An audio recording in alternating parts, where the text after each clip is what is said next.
Recibamos con un fuerte aplauso a nuestro invitado de honor, Javier Milei. Buenas noches, muchas gracias por esta invitación. El punto, ya arrancando con la charla, hay un libro de Israel Kirzner que es maravilloso, se llama Capitalismo, Creatividad y Justicia Distributiva, y básicamente lo que hace el libro es plantear de lleno la cuestión moral. Y una de las cosas que dice Israel Kirzner en ese libro es que, si bien es cierto que el sistema productivamente es superior al socialismo, lo que dice es que si las bases morales son las incorrectas, el sistema no debe ser defendido. Y él a lo largo del libro demuestra que el sistema efectivamente implica abrazar valores morales correctos y no la inmundicia que abraza el socialismo. Pero eso requiere todo un trabajo llegar. Por lo tanto, yo lo que voy a hacer es hacer el semblanteo de la batalla cultural, después me voy a meter en la cuestión cuantitativa y después voy a explorar las bases del socialismo y la contraposición contra el liberalismo, y el resultado de eso es demostrar que el sistema capitalista de libre empresa no solo es más productivo, sino que además es justo, que es superior en términos morales. Miren, la verdad es que una vez que cayó el muro de Berlín y aplastó a la izquierda, ellos no se quedaron tranquilos con eso. Ellos lo que hicieron se reordenaron e iniciaron la batalla desde otro lugar. Empezaron con la batalla cultural, se juntaron en San Pablo y dieron lugar a lo que se conoce como el Foro de San Pablo, cuyo objetivo final era implementar la Unión Soviética Latinoamericana. Y eso tiene distintas etapas. Por ejemplo,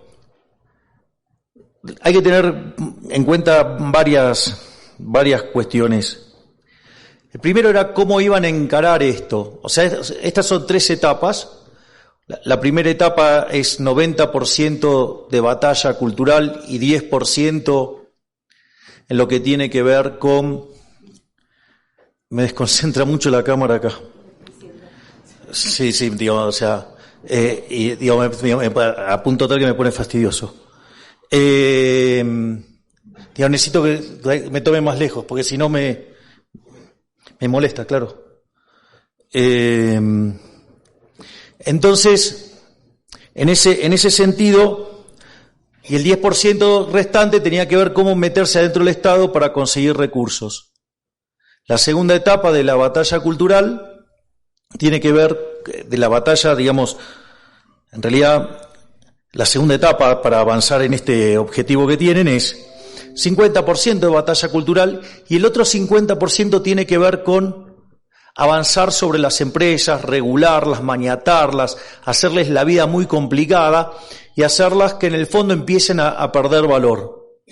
Y la tercera etapa es lo que se llama la etapa final, que es el 90% tiene que ver con las expropiaciones. Se acordarán de Chávez gritando, exprópiese, exprópiese.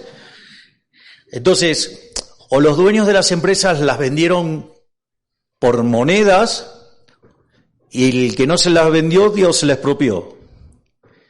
Entonces, en ese contexto, el 10% restante es solo batalla cultural, pero ya para ese momento está todo hecho el trabajo.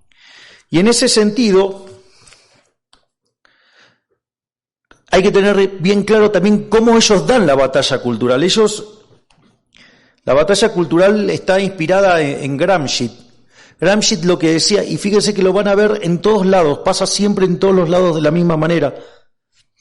¿Qué decía Gramsci? Que para lograr imponer el socialismo, ustedes tenían que tomar los medios de comunicación, la cultura y la educación.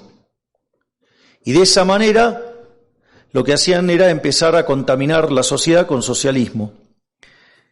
Y la verdad es que en ese sentido ellos han sido muy exitosos. Lo primero que tenemos que entender los liberales es que ellos ganaron la batalla cultural. Este es el punto importante. Porque ¿qué es lo que pasó? Luego de la caída del muro, el muro de la vergüenza, que en realidad es erróneo decir que se cayó en 1989. En realidad el socialismo, su fecha que deja en claro el fracaso no fue en 1989. En realidad fue en 1961 el día que tuvieron que empezar a construirlo.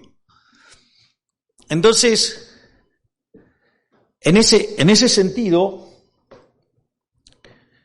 lo que hay que tener claro es que frente a esa superioridad cuantitativa, el liberalismo se corrió y no dio ninguna batalla. Y sin embargo ellos le buscaron la forma de dar de vuelta la batalla y avanzaron sin que nadie se les oponga. Entonces aparecieron las nuevas expresiones del marxismo o el posmarxismo, ¿sí?, que tiene que ver con la batalla cultural. Entonces se metieron en temas, por ejemplo, la ideología de género, ¿sí?, toda la cuestión de los pueblos originarios, ¿sí?, toda la cuestión racial, y en ese conjunto de cosas que, digamos, ellos van deformando, no porque digo, qué sé yo, uno de los casos claves o importantes que muestra esto de cómo ellos deforman todo es, por ejemplo, el feminismo. El feminismo originalmente fue una causa liberal, digamos, quien arrancó con esto fue Jeremy Bentham, o sea, un liberal. Pero claro, ellos al tomarlo dentro del socialismo pasaron del feminismo, bien entendido, a el embrismo, que es la exterminación del macho, o sea, una cosa, digamos, bastante, digamos, y siempre ustedes lo que van a encontrar es que siempre mienten con los datos, desfiguran los datos, pero son muy eficientes en instalar ese tipo de cosas. Y la verdad es que no solo que han ganado la batalla cultural porque nadie se le puso en el medio, entonces claro, la ganaron si estaban solos, sino que además fueron muy exitosos en la política. Si ustedes se ponen a pensar en el Foro de San Pablo, por ejemplo, en Argentina hubo el gobierno de Néstor Kirchner, 2 de Cristina Fernández de Kirchner, ahora el de Alberto Fernández. Si miran el caso de Uruguay, tienen a Tabaré Vázquez, a Pepe Mujica. Si miran el caso de Chile, tienen el caso de Boric ahora, antes tuvieron a Bachelet, a Lagos. Si miran el caso de Brasil, tienen a Lula, a Dilma Rousseff, en Paraguay a Lugo, en Bolivia a Evo Morales, en Colombia a Petro, en Perú Castillo, y ustedes tuvieron acá al delincuente Correa. O tienen a Noriega en Nicaragua y tienen, digamos, a López Obrador en México. O sea, digo, la verdad que hay que reconocerles que han sido muy exitosos. Entonces, ahí hay dos ejes centrales de la discusión. Hay uno que tiene que ver con toda la discusión del eje central de la justicia social, y que lo vamos a abordar en uno de estos elementos. Y el otro tema es, yo acabo de escribir una serie de artículos que llevan por el nombre del mismo, porque se llama Capitalismo, Socialismo y la Trampa Neoclásica, y es que además el instrumental neoclásico con lo que trabaja la mainstream en economía es funcional al socialismo. Eso lo hice en un journal, un artículo, uno en honor a Jesús Huerta de Soto y una versión ampliada en honor a Alberto Venegas Lynch hijo. que de hecho está publicado por Unión y es un libro en honor a Alberto, hay 65 autores. Bueno, ahí pueden encontrar la versión ampliada de ese artículo, cómo la economía neoclásica, aun cuando ustedes fueran genuinamente liberales, conduce a socialismo. Pero ese no es el tema de la discusión de hoy. Vamos a ir a otro tema hoy. Entonces, la primera parte que tenemos que discutir es lo que tiene que ver con el desempeño, ¿no? ¿Querés venir a dar la charla, si hablas tanto?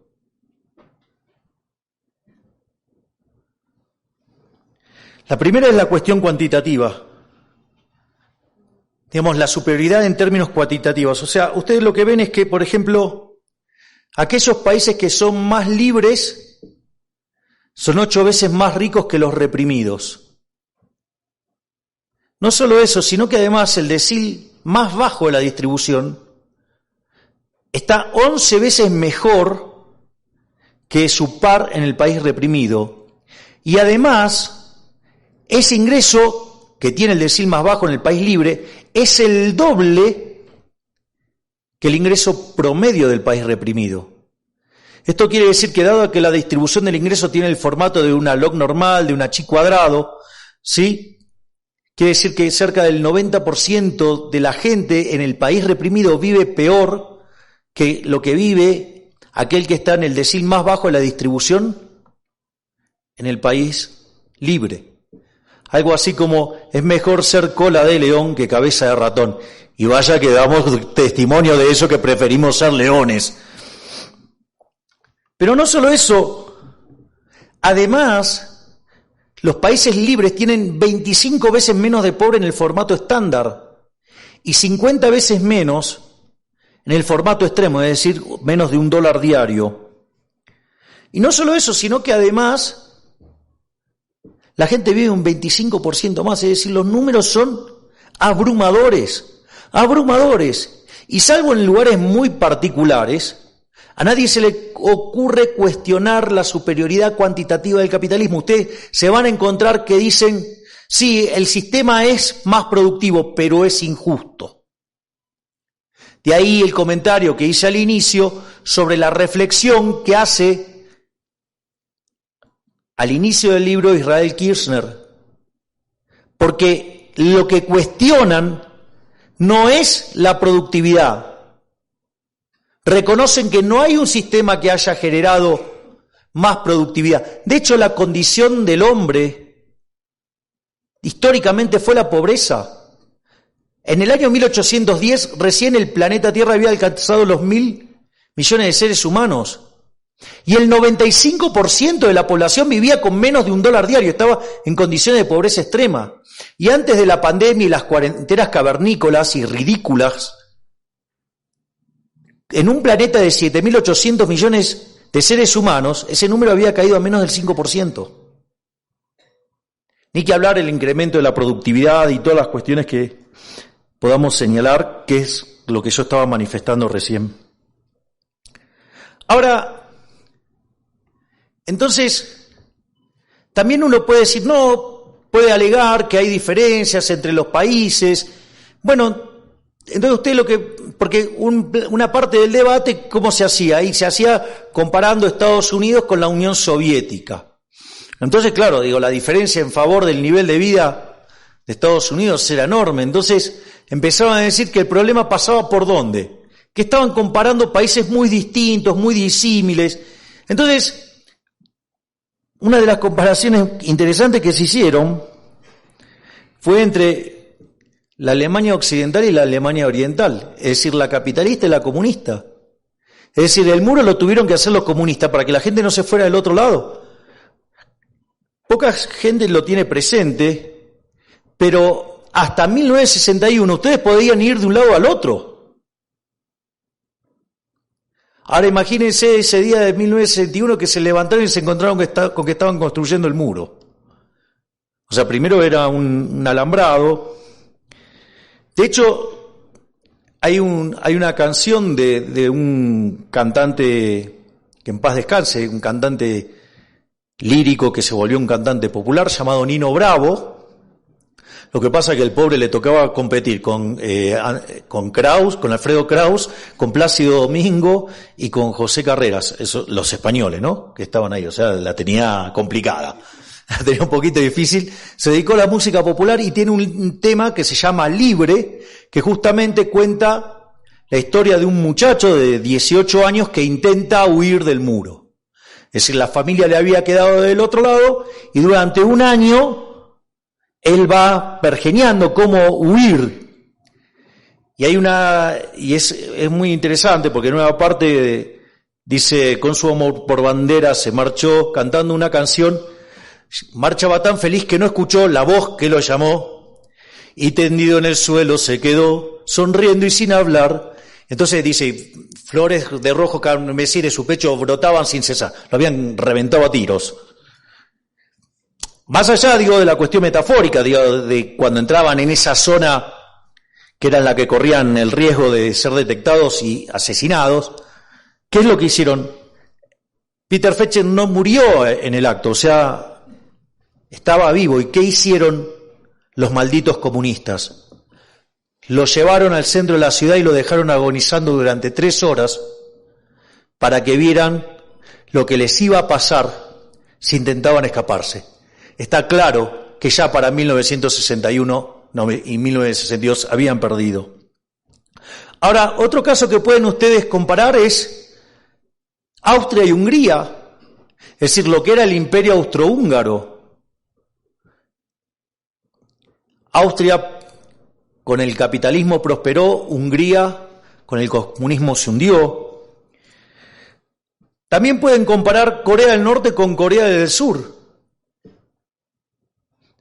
En Corea del Norte le están sugiriendo que coman menos, o sea, cosas verdaderamente ridículas para justificar ese régimen asesino. Del otro lado, un país con futuro de potencia mundial. Si quieren ver otro ejemplo, pueden mirar China y Hong Kong. O si quieren ver ejemplos más fuertes, es la Argentina en el periodo que va de 1860 a 1916 y la Argentina que viene después de 1916, que empieza a abrazar el socialismo. Argentina entró al siglo XX siendo el país más rico del mundo. En 1860, cuando se empezó a aplicar la Constitución de Alberdi y Gorostiaga de 1853, en 35 años Argentina se volvió la primer potencia mundial. Hoy Argentina, al tipo de cambio oficial está entre el 70 y el 80 y al tipo de cambio paralelo entre el 130 y el 140. ¿Quieren otro ejemplo? Venezuela. Venezuela hasta mediados del siglo XX, país rico. Llega el socialismo, se convierte en un país pobre. Es decir, que en el fondo el socialismo es la máquina de generar pobreza. Es decir, el socialismo donde se aplicó fue siempre un fracaso en lo económico, en lo social, en lo cultural, y nunca se olviden de esto. Se cargaron con la vida de 150 millones de seres humanos, es decir, es un sistema asesino. Es decir, algo debe tener el sistema que siempre lo tengan que aplicar por la fuerza. Entonces, ¿por dónde pasa la tesis central del debate moral en lo que tiene que ver en la economía? Es que hay una suerte de tesis donde se contrapone el altruismo socialista versus el individualismo liberal. Ese básicamente es el core central de la discusión que plantean en economía. Es decir, para otras discusiones hay gente mucho más capacitada y más brillante que yo para hacerlo, como ser el caso de Agustín Laje, o ser el caso de Axel Kaiser, o el caso de Nicolás Márquez. Pero de economía, algo puedo aportar. Entonces, lo que se plantea es una idea de trade-off entre eficiencia y desigualdad. Entonces, reconocen que en el sistema de libre mercado se es mucho más productivo, pero dice, el nivel de desigualdad que genera es insoportable, es invivible. Es decir, la gente no puede soportar todo ese nivel de injusticia. Y entonces utilizan la garra del Estado para redistribuir los ingresos. Entonces, dice que están dispuestos a perder eficiencia, saben que el sistema funciona peor, pero por lo menos es menos desigual. Es decir, tienen una cuestión con el tema de la desigualdad. Y ahí después también entra a discutirse, digamos, el tamaño de la torta, las porciones de la torta. Entonces ellos no les molesta que la torta sea más chica, pero les importa más que las porciones sean más parecidas. Ese vendría a ser, y ahí es donde está el debate, o sea, si es una cuestión de priorizar la eficiencia o priorizar el problema de la desigualdad y, digamos, en versiones todavía mucho más extremas, esa aberración de la equidad, que todavía es más violento. Desde mi punto de vista, entrar en ese debate es caer en la trampa. Es caer en la trampa y en ese debate lo van a ganar ellos, porque está formulado de una manera de modo tal que ustedes no van a poder salir de ahí. Digo, si no están muy entrenados.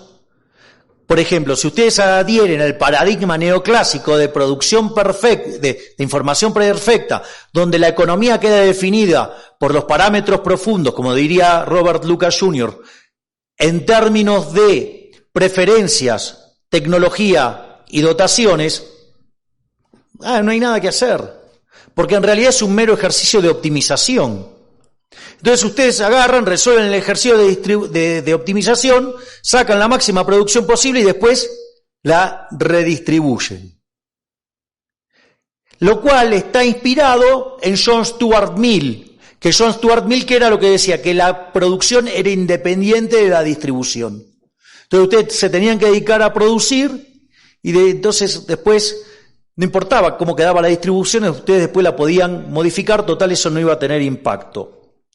En realidad, eso, a pesar de las mejoras que ha hecho la economía neoclásica, rebatiendo a la economía clásica, esos problemas en el paradigma de previsión perfecta persisten. A ver, porque así como lo estoy contando suena muy abstracto, se lo voy a contar de una manera más simple para que se den una idea de la estupidez que implica el paradigma en cuestión. Es como que cuando ustedes miran un auto, crean que eso estaba implícito en las preferencias de la gente, en las dotaciones de factores y la tecnología. Es decir, cualquiera que haya ejercido el rol de empresario sabe que el mercado es bastante más complejo. Ustedes producen algo, lo llevan y después, si el mercado los avala, les va bien. Y si el mercado les da la espalda, van a la quiebra. Entonces, no es que está dado eso. El mercado, como diría Hayek, y hay un artículo sobre eso, y el libro de Israel Kirzner, que he citado ya 2 veces, trabaja sobre esa idea. El mercado es un proceso de descubrimiento. Es decir, y cuando el mercado es un proceso de descubrimiento, es falso que la producción esté dada. Y por lo tanto, digamos, o sea, no hay tal cosa como una torta. Y si aparece la torta, esa torta es ex post, no ex ante. Y ex post, eso tiene que ver con la retribución de los factores que contribuyeron a hacer esa torta. Y cuando ustedes empiezan a tocar eso, el resultado termina mal. Por eso mi hipótesis central sobre qué es lo que genera el crecimiento y que es la tesis que confronta con esto y que se apalanca sobre los errores de diseño de la economía neoclásica. Aviso que di clases de microeconomía, o sea, de economía neoclásica 25 años. O sea, no es que conozco un poquito de qué se trata. Hasta tuve la la dicha de poder escribir con William Baumol, que fue 2 veces candidato a Premio Nobel de Economía y todo. O sea, es como que la micro, y además, les aviso, la usaba para ganar plata y ganarme la vida. O sea, con lo cual estudiaba con más gana, al margen de dar clases. Entonces, a la reflexión, digo, como especialista en crecimiento económico, a la que llegué, es que el foco central para explicar el crecimiento económico son las instituciones. Ninguna genialidad, porque lo derivaron otros autores también. Pero lo interesante que esas instituciones no es que salen de la nada, no es que, hágase las instituciones. No es así. Las instituciones emergen de los valores morales. Entonces, cuando una sociedad abraza un conjunto de valores morales correctos, eso se traduce en un conjunto de instituciones que genera prosperidad. Y cuando ustedes abrazan un conjunto de valores morales inmundos como el socialismo, la traducción en instituciones es paupérrimo y el desempeño es aberrante. Una vez planteado esto, lo que yo voy a hacer es ver dónde está el problema con el socialismo. Entonces voy a revisar algunos highlights de la obra de Rodbertus y de Marx, y después vamos a empezar con la refutación. Básicamente, Rodbertus fue el que diseñó la teoría de la explotación, y eso estaba construido sobre algunos pilares. Una es que solo son bienes los derivados del trabajo. Es decir, en el fondo lo que hacía Rodbertus, acorde a cómo se pensaba en esa época, trabajaba con la teoría del valor trabajo. Es decir, que las cosas valen por la cantidad de trabajo que tienen incorporado. Si las cosas entonces valen por el trabajo que tienen incorporado, entonces el ingreso del terrateniente, ¿qué es? Trabajo no remunerado. Es decir, es explotación. Entonces, lo que básicamente la coacción a los trabajadores se implementaba desde instituciones como el capitalismo, el contrato laboral. ¿Para qué? Para explotar a los trabajadores. Y obviamente, como señalé recién, el precio de los bienes, como era de la teoría del valor trabajo, tenía que ver con el costo de trabajo incorporado. O sea, así es como lo deja Rodbertus, y de ahí arranca Marx. Marx además tenía algunas ideas adicionales también, bastante fuertes, por decirlo de alguna manera. Entonces, por ejemplo, toma de Aristóteles la idea de que los intercambios tienen que ser igualitarios. Y eso, fíjense que les plantea un problema enorme, porque entonces para que los intercambios fueran igualitarios, si sigue adhiriendo la teoría del valor trabajo, las cosas que ustedes tienen que intercambiar tienen la misma cantidad de trabajo. Y una de las cosas que ustedes se van a tener que empezar a dar cuenta, que entonces, ¿qué pasaría con los intercambios? Y se caerían un montón, no tendrían intercambios, tendrían muy pocos intercambios. Es decir, cada una de las cosas que tenemos no tiene el mismo trabajo. Entonces, ustedes no harían ahora intercambios. Y se quedarían en una situación paupérrima. Imagínense si ustedes tuvieran que producir sus propios zapatos, su propia vestimenta, su propia ropa interior, sus propios anteojos, no sé, sus propias computadoras. ¿Cómo creen que vivirían? Ni en una vida miserable. Porque no habría lugar a muchos intercambios. Y tendrían además, estar intercambiando cosas que valen lo mismo sería bastante ridículo. Estoy adelantando una de las críticas. A veces me pasa esto. Después aparece el concepto de la plusvalía, que son las horas de trabajo no remuneradas. Es la contraparte, de la teoría de la explotación de Rodbertus. Trabaja con la idea del polilogismo, que básicamente el polilogismo, esto es Hegel, básicamente lo aplican todos los populistas. Es esta idea de yo soy la patria, ustedes son los antipatrias. Yo soy el amigo del pueblo, ustedes son los enemigos del pueblo. Es decir, tomo alguna cosa buena, me la adjudico a mí y a ustedes le cargo todo lo malo. Es decir, eso es muy interesante, porque eso lo que hace es destruir la cooperación social, termina enfrentando a la sociedad permanentemente. O sea, genera un clima en el cual no se vive bien, por decirlo de alguna manera. Y después, esta de las partes más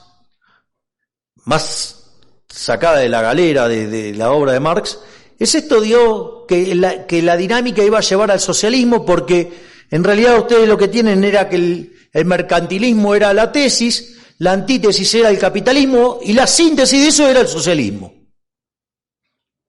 Y de ahí él deriva que el mundo va a tender al socialismo. Una cosa bastante arriesgada, por decirlo de alguna manera. Ahora,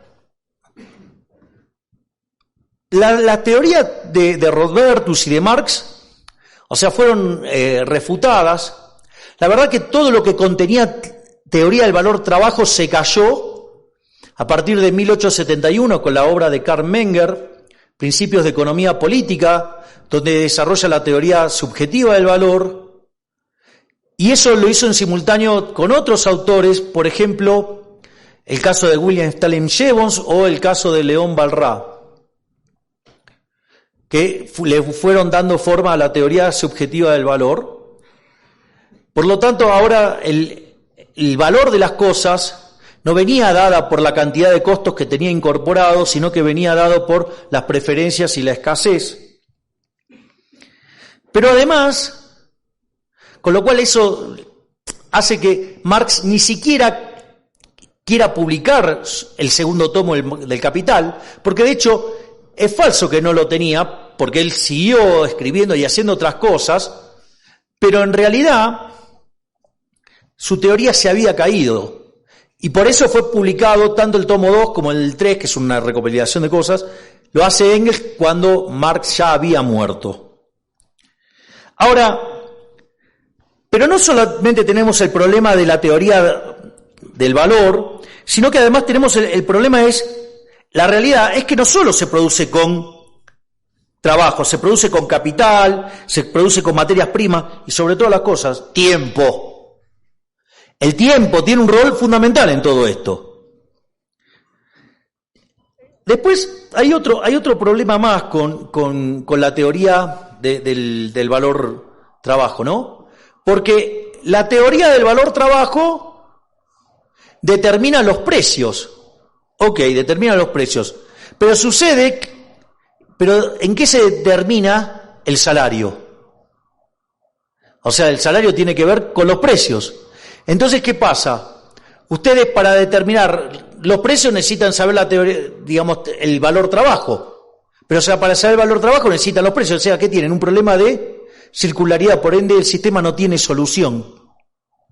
No solo eso, sino que además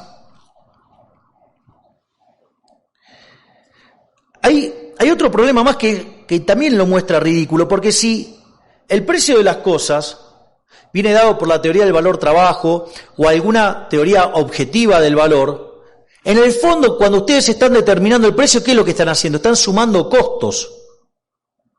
Dentro de esos costos también podrían incorporar la retribución del capital. Ahora, la pregunta es, si esto fuera tan fácil, no habría quiebras. Si ustedes están están sumando todos los costos y están sumando la retribución del capital, o sea, sumaron todos los costos, determinaron el precio correcto. ¿Qué problema hay? Ustedes tendrían que estar encontrando demanda. Es decir, no habría quiebras, lo cual mira en el mundo real y claramente es una estupidez. Pero además dice otra cosa, implica eso, que si yo voy a poder sobrevivir y no voy a ir a la quiebra sumando costos, o sea, y voy a estar bien porque voy a tener la retribución del capital, que seguramente ellos le encontrarán la forma de definir la retribución justa. En ese contexto, el punto es, ¿y qué sentido tiene ser eficiente? Si total sumo todos los costos y vendo. Bueno, eso parece que no sería el caso. Si ustedes son ineficientes, no les va a ir bien. Van a terminar quebrando, es decir, guarda relación con lo que acabo de decir hace un minuto. Otra cosa que los caracteriza es la contradicción que implica el progreso tecnológico con lo que es la teoría de la explotación. Porque, supongamos que, los malditos capitalistas están explotando a los pobres trabajadores, ¿no? Ahora, el punto es, yo me imagino que todos deben conocer la ley de Moore y cómo todo el progreso tecnológico puede ser explicado con esa misma lógica. Es decir, con lo cual, ya la sola existencia de la ley de Moore, tira por la borda los planteos socialistas. Pero, ¿cuál es la característica del progreso tecnológico? La característica del progreso tecnológico es que con la misma cantidad de trabajo pueden producir más. O pueden producir lo mismo con menos trabajo. Y esa es la característica del progreso tecnológico. Por lo cual, inexorablemente, el progreso tecnológico, ¿qué implica? Ahorro de trabajo. Ahora, ustedes háganse esta pregunta. ¿El progreso tecnológico le impulsan los trabajadores o los impulsan las empresas? Bien, lo impulsan las empresas. Ahora, qué tontos que son los empresarios, ¿no? Porque se están aprovechando y están explotando a los trabajadores. O sea, van y se pegan un tiro en el pie porque son tontos, porque ahora, como van a utilizar el progreso tecnológico, entonces utilizan menos trabajo y entonces explotan menos. Dios iría en contra de sus propios incentivos, lo cual es una estupidez. O sea, no cierran los incentivos. Es decir, hay una contradicción en los términos. Obviamente que los socialistas a cualquier porquería que anda vuelta se tratan de prender como una garrapata. Entonces, por ejemplo, son grandes defensores de la falacia ludita. Aquellos que conozcan la historia, si no la cuento, es que es cuando aparece el telar mecánico. O sea, había un señor que se llamaba Lud y estaba muy enojado porque se había quedado sin trabajo y fue y rompió el telar. Bueno, es más o menos lo que hacen los socialistas, o sea, es el odio a la máquina. Es decir, que lo disfrazan de distintas formas, con que le quieren poner impuestos, que quieren, por ejemplo, dicen no, porque en realidad el progreso tecnológico genera desempleo. Falso, porque cuando yo genero el progreso tecnológico, estoy generando bienes de mejor calidad a un mejor precio. Eso implica que yo tengo un determinado ahorro ahora, que lo puedo utilizar en otros bienes. Y consecuentemente estoy haciendo expandir a otro sector. Y lo que va a hacer el mecanismo de mercado es que se trasladen. Es decir, o vamos a ponerlo así. Miren, el día que se inventó la lamparita, y la verdad que los productores de vela no estaban contentos con Edison, ¿no? O sea, estaban bastante calientes, por decirlo de alguna manera elegante, y si podía lo reventaban a trompadas, o sea, el equivalente de luz. Pero hoy podemos estar haciendo esta conferencia, la podemos estar transmitiendo y podemos hacer todas estas cosas porque justamente no nos estamos iluminando con velas. Si fuera cierto lo que proponen los luditas y que los socialistas adhieren tan abiertamente, la realidad es que no podríamos tener, en el mejor de los mundos, tendríamos la misma cantidad de puestos de trabajo que teníamos en 1776. Por lo tanto, dada la evolución de la población, hoy tendríamos 87,5% de desempleo, lo cual es una estupidez del tamaño de una casa. Es decir, esta es otra cosa más. Y después hay toda la parte que tiene que ver con el equilibrio del estado estacionario y el rol de las ganancias, porque en el fondo el capitalismo tiene que ver justamente con eso, con las ganancias, el rol que tienen las ganancias. Fíjense la cantidad de estupideces que se hicieron durante la pandemia, por ejemplo, cuando faltaban los barbijos o faltaban las vacunas. ¿Qué salieron a hacer? Salieron a regular. O las estupideces que dicen ahora con la energía o con los alimentos que se producen en Ucrania. A ver, si ustedes tienen la producción de A y la producción de B, supongamos que estamos en equilibrio de estado estacionario. Por algún motivo, o hay un cambio de preferencias hacia A, o hay una contracción de la oferta de A, lo que fuera. Pero sucede que tengo unos consumidores cabrones que no quieren dejar de consumir A. ¿Qué es lo que pasa? El precio de A sube. Ahora, lo interesante de esto es que cuando ustedes consuman más de A, van a tener ¿qué cosa? Consumir menos de B. Entonces va a bajar el precio de B, van a caer los beneficios de B, los beneficios de A van a ser más grandes. ¿Y qué van a hacer los beneficios de A? Y van a traer que la gente haga ¿qué cosa? Produzca más de A. Sin embargo, cuando vino la pandemia, ¿qué hicieron? Quisieron regular, ¿qué? Las vacunas, quisieron regular los barbijos, querían regular todo. Es decir, lo único que estaban haciendo era dañar a la gente. Es decir, porque justamente cuando el Estado se mete ahí, rompe todo, hace que todo funcione peor. Entonces, ¿qué es lo que caracteriza entonces al sistema capitalista? Esto de que las ganancias son un faro y que es como se mueve el sistema. Cuando ustedes rompen esa señal, el que se tiene que expandir no se expande y el que se tenía que caer se cae. Con lo cual, ¿cómo están? Peor. Y ligado a esto, ¿qué es lo que va a pasar? Una vez que se hacen todos los ajustes, de vuelta van a quedar ¿qué? Todos los retornos corregidos por riesgo van a ser ¿cómo? Iguales, porque si no habría un desarbitraje. Entonces faltaría que todavía vaya más gente a A y que haya gente que siga saliendo de B. Ahora, si las características de la teoría del valor trabajo implicarían ¿qué cosa? Que la relación capital-trabajo en todos los sectores, ¿cómo tendría que ser para que tengan la misma ganancia? Iguales. Y eso es una estupidez. Miren, por ejemplo, la relación capital-trabajo en la industria y, no sé, en los servicios. Es totalmente distinto. Los servicios son mucho más intensivos en mano de obra. Es decir, por lo tanto, digo, no cierra ni en lo teórico, ni no cierra tampoco en lo empírico. Ahora, la pregunta es, si las obras de Menger, Ball-Raj, Gibbons tiraron por la borda la teoría del valor trabajo sobre la que está construida la teoría de la explotación de Robertus y la plusvalía de Marx. Si el propio Eugene von Baber escribió un libro que se llama La conclusión del sistema marxiano y demuestra que es un error teórico y que siempre va a funcionar mal. Y además, cuando van a la evidencia empírica, además, siempre fracasó.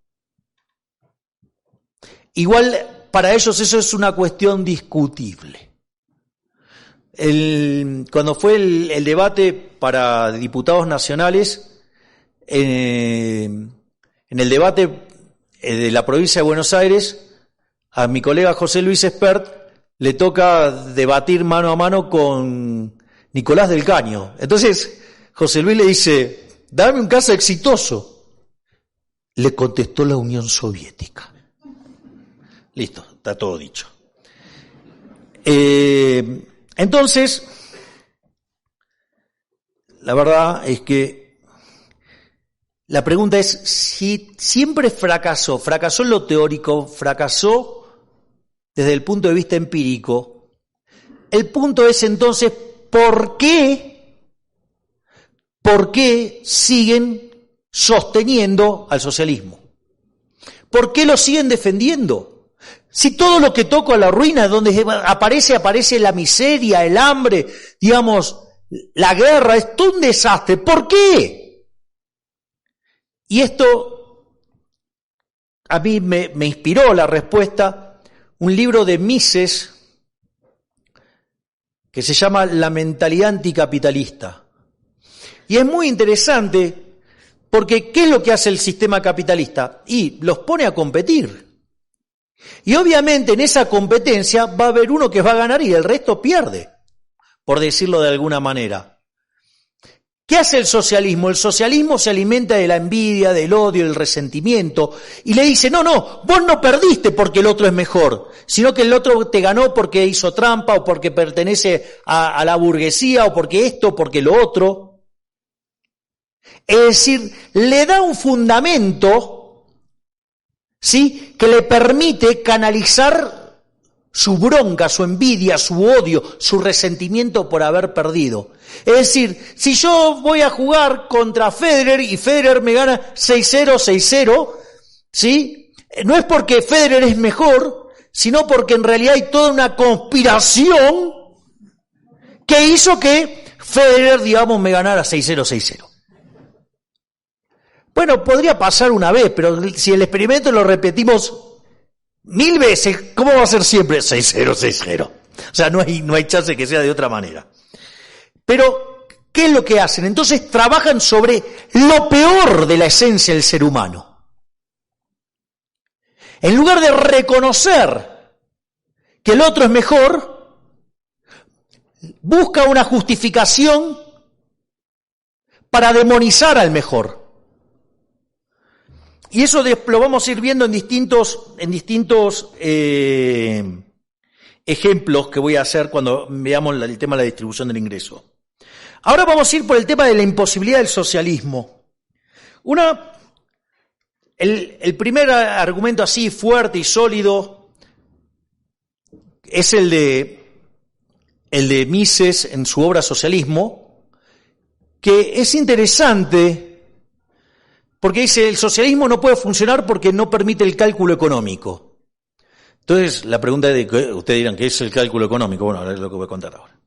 Supongamos que yo le voy a vender a José mis anteojos, ¿no? Entonces yo le vendo a José mis anteojos en $500.000.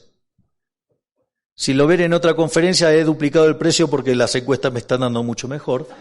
Digamos, él efectivamente los paga.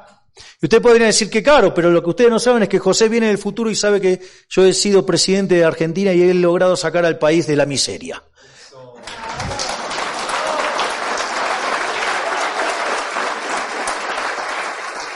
Entonces, bueno, ahora no sabemos si medio palo verde es barato o no.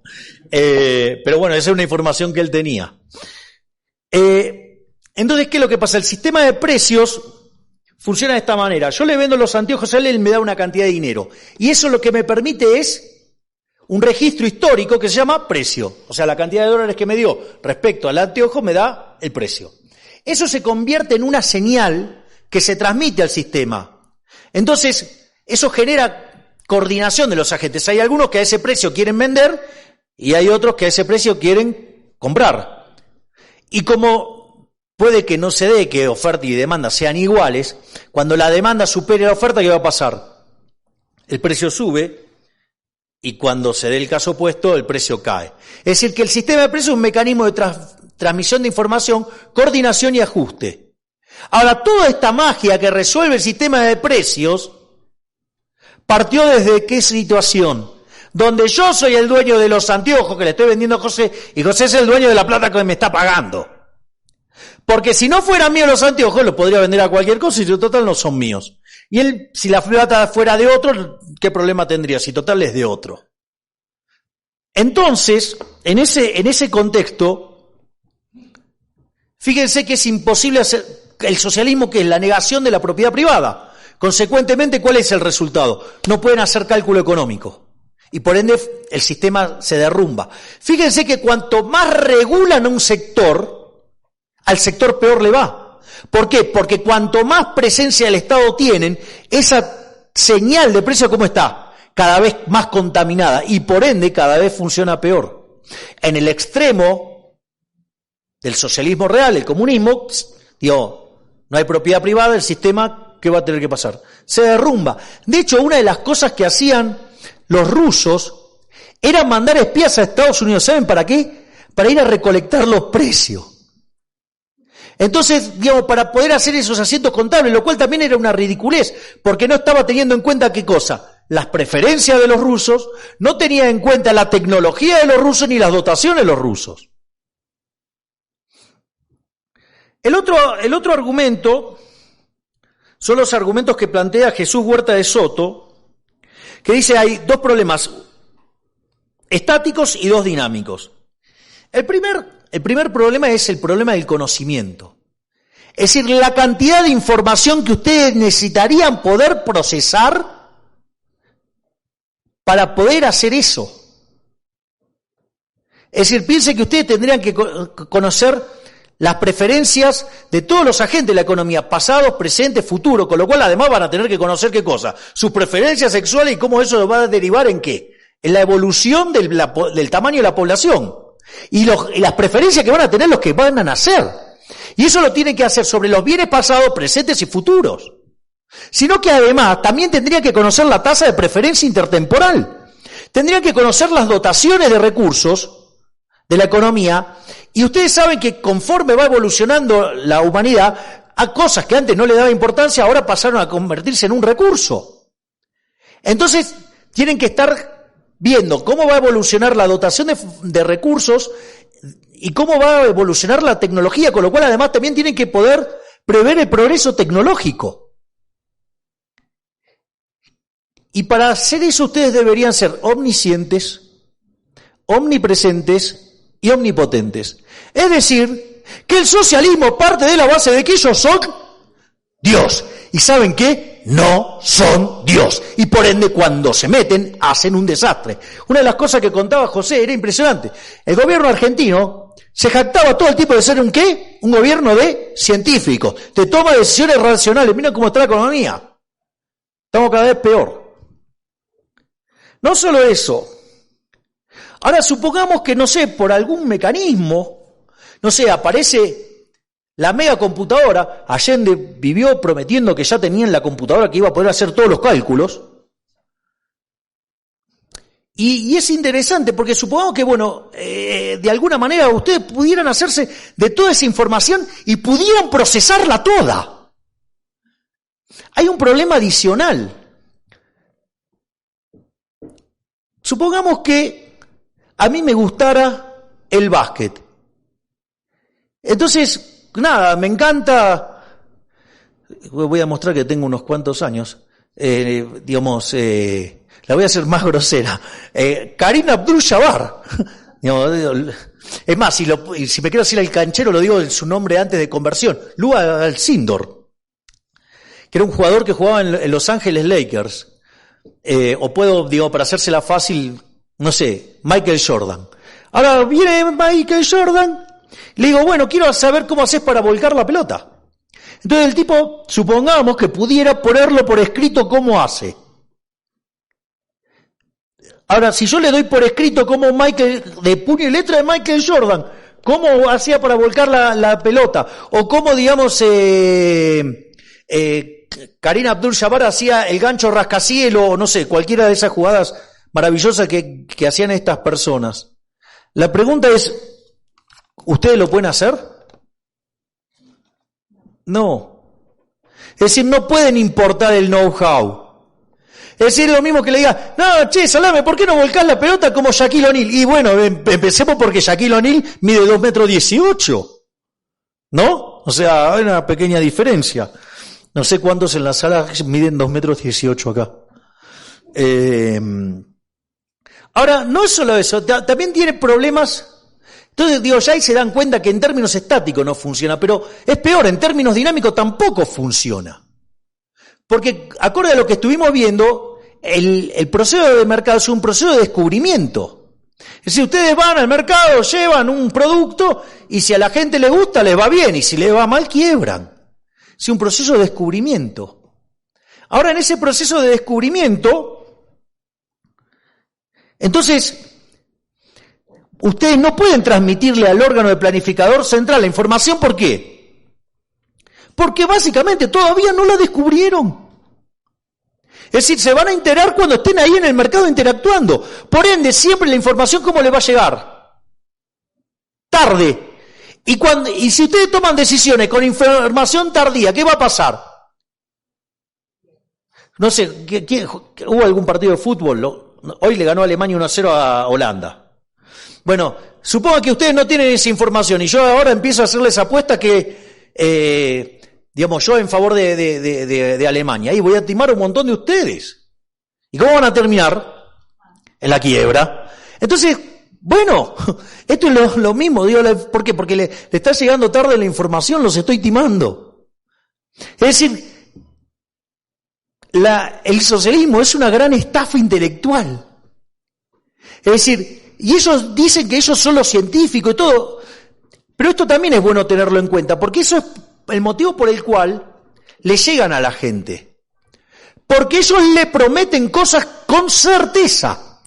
Eso, digamos, o sea, miren, el imbécil que es gobernador de la provincia de Buenos Aires en Argentina, antes de esto fue ministro de Economía de Cristina Fernández de Kirchner. Y en una conferencia, esto es increíble, ¿saben lo que dijo? Que en realidad la Unión Soviética había fracasado no porque estaba mal pensado, sino que en realidad fracasaron porque no tenían el Excel. Es decir, porque no podían hacer las cuentas. O sea, perdonen que voy a perder un poco las formas, pero la verdad que es una pelotudez del tamaño de una casa. Porque si ustedes miran la carrera espacial, la Unión Soviética estaba mano a mano con Estados Unidos. Y adivinen por qué. Porque los mejores matemáticos del mundo estaban en Estados Unidos o en ¿dónde? O en la Unión Soviética. ¿Ustedes se imaginan que van a tener problemas para invertir una matriz insumo-producto? Digo, hay que ser...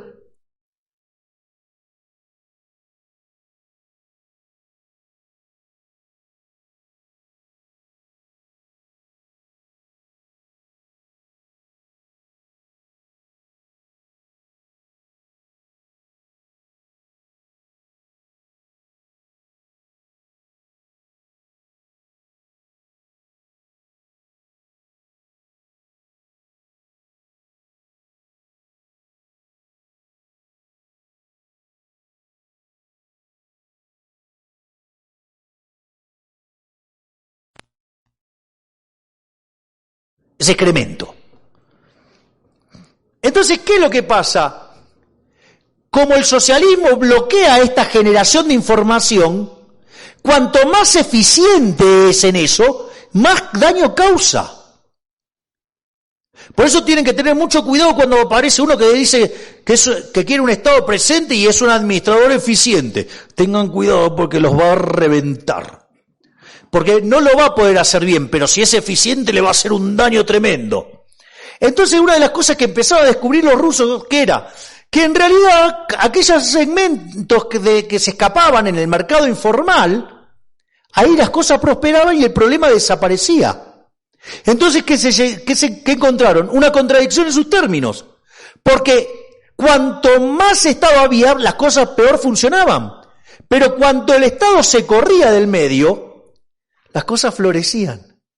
Es decir, es como la estabilización que está teniendo la inflación Venezuela. Ahora Maduro se la quiere adjudicar, pero en realidad ¿de qué derivó? Derivó de que no quieren más el bolívar y empiezan a hacer las transacciones ¿en qué?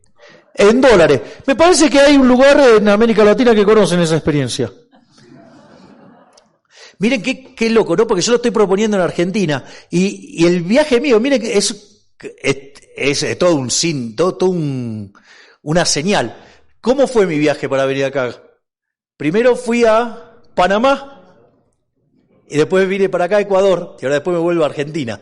O sea, quizás me inspire y logre convencer más gente. Pensar que cuando yo lo empecé a plantear, bueno, me dijeron un montón de cosas, no, serían incontables. Después empezaron con que querían ir a un sistema de tipo con un banco central independiente, después un sistema de tipo de cambio fijo, después una convertibilidad, después una unión monetaria y ahora empezaron a decir, podría ser factible una dolarización. Qué interesante. Pero para seguir en todo esto, ahora entramos al plato fuerte. El tema de la justicia social. Hay un artículo muy lindo de Hayek que se llama El atavismo de la justicia social y justamente plantea toda esta cuestión de la redistribución del ingreso. Ahora, la primer pregunta, ¿no? O sea, a ver, la conclusión de esta parte, o sea, yo se lo adelanto, digo, miren la fe que me tengo para explicar que les adelanto la conclusión. Básicamente es que la pregunta es, ¿algunos de los que están en la sala están a favor del robo? Veo que no hay socialistas. Otra pregunta. ¿Algunos de los que están acá están a favor del trato desigual ante la ley? Bueno, la justicia social es justamente eso. La justicia social es injusta porque implica un robo y un trato desigual frente a la ley. Es robarle recursos al que los está generando, se los roba por la fuerza, obviamente, es un acto violento, ¿sí? Y se los da discrecionalmente a quien a usted se le da la gana. Es decir, los tratan desigualmente frente a la ley. Eso es la justicia social. Por ende, la justicia social es injusta. Y por ende, vamos a ver por qué funciona siempre mal. Porque tiene un problema moral. Digo, empezando desde el 7º mandamiento, no robarás. O el 10º mandamiento, no desearás los bienes ajenos. Digo, esas dos cosas no le salen muy bien a los socialistas. Y perdón a todo el mundo católico por el Papa que le mandamos.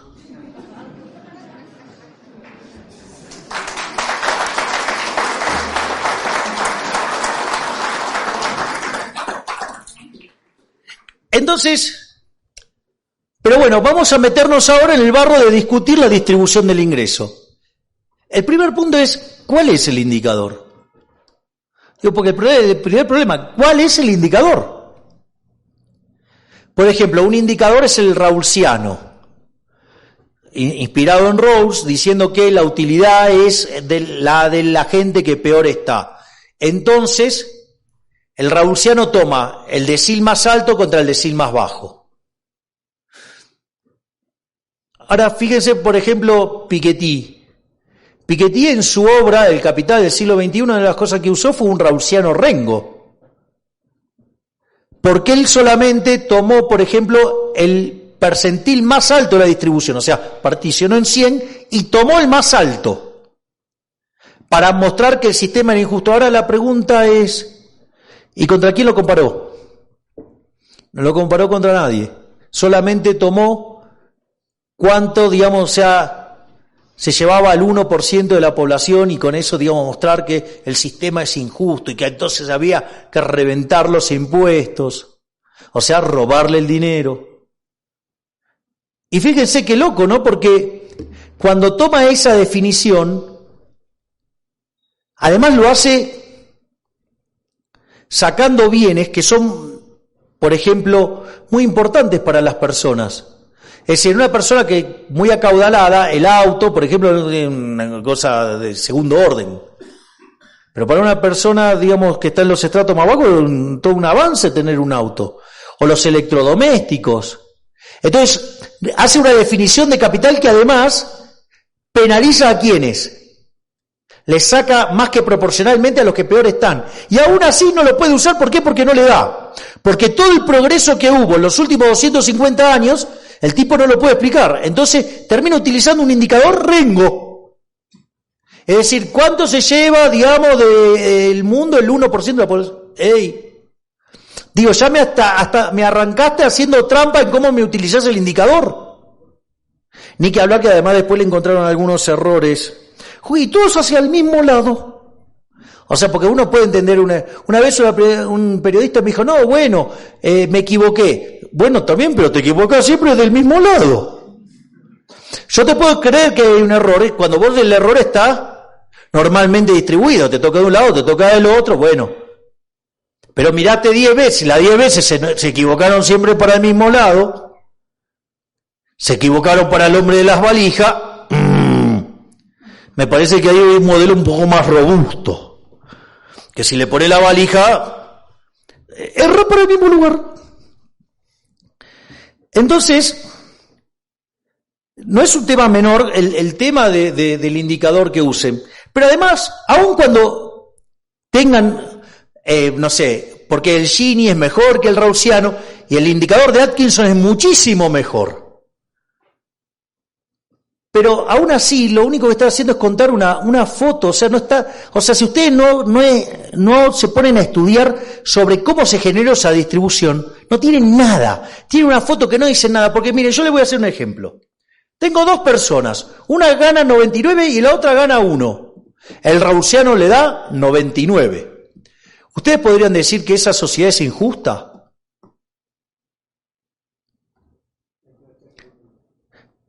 Si yo me pongo a mirar solamente el indicador, ¿qué van a decir? Que es injusta.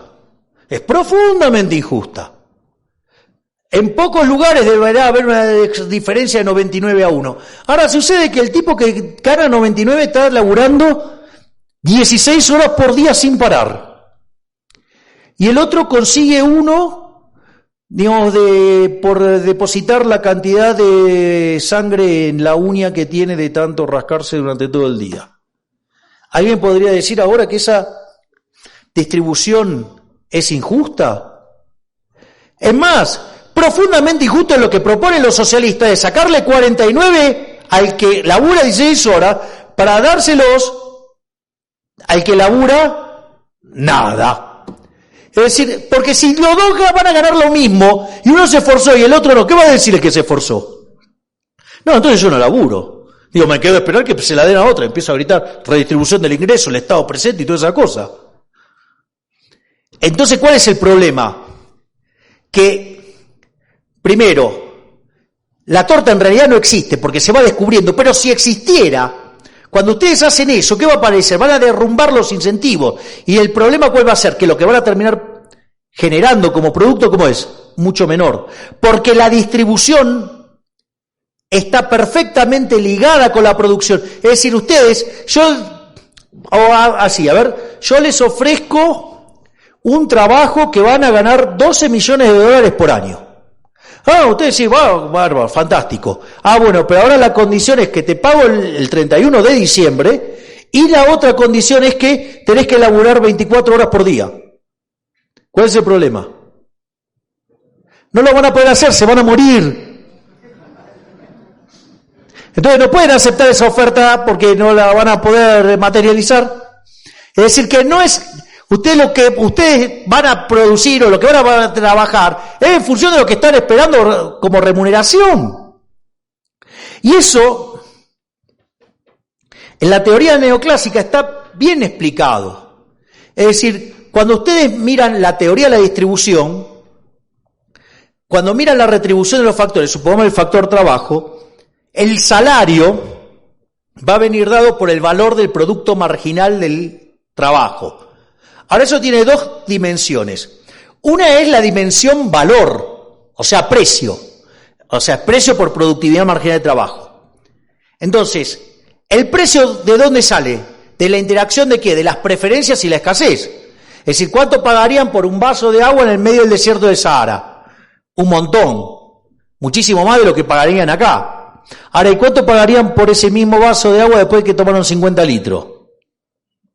Es decir, que la valoración va dependiendo de qué, del contexto, del lugar, del tiempo. Es decir, y eso es lo que marca las preferencias. Y si además el bien es escaso, entonces eso genera precio. Porque sí, ustedes pueden, no sé, el aire, todos valoramos el aire, pero es tan abundante que ¿cuánto pagamos por respirar? 0. Ahora bien, fíjense que entonces hay una cuestión que tiene que ver con las preferencias y la escasez. Y si ustedes, en ese bien que la gente le gusta, lo quiere, lo desea, y que además es escaso y tiene un interesante precio, y ustedes son productivos, se llenaron.